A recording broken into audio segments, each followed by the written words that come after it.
Leaders of the group of 20 major economies have called for comprehensive ceasefires in Gaza and Lebanon, while also stressing the need for cooperation on climate change, poverty reduction, and taxing the authorities. So, it's one thing for them to call for a comprehensive ceasefire.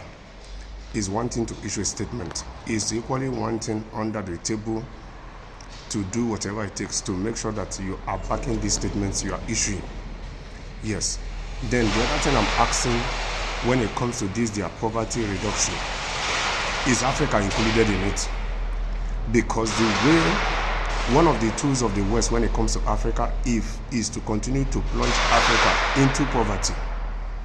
So that way, and deny the Africans their history, that way the Africans will continue to dwell in abject poverty while they loot our resources on a daily basis to enrich their various countries.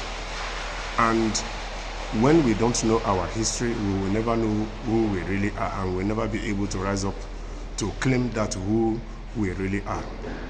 The Economic Forum met in Rio de Janeiro on Monday as leaders sought to shore up multilateral consensus on issues of concern and heighten global tensions. United States President-elect Donald Trump's return to White House in January. Ukraine dominated the agenda on day one of the two-day summit after Washington gave Kiev the green light to strike Russian territory with long-range missiles supplied by the US.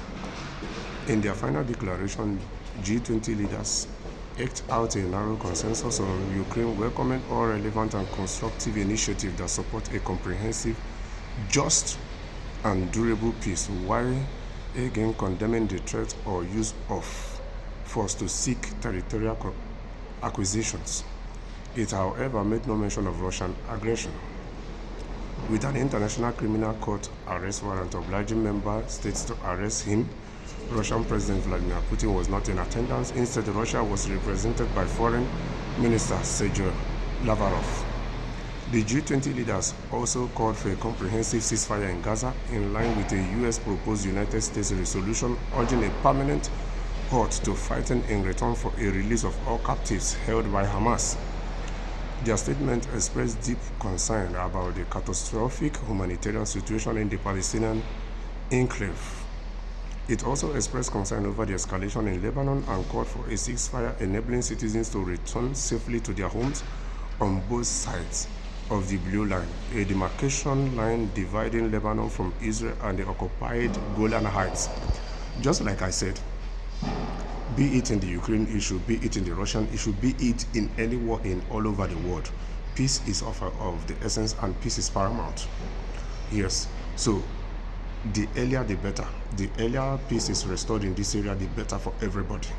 That is just a fact, because we are all, except the ones profiting from all these wars, we are all indirectly or directly affected by this war.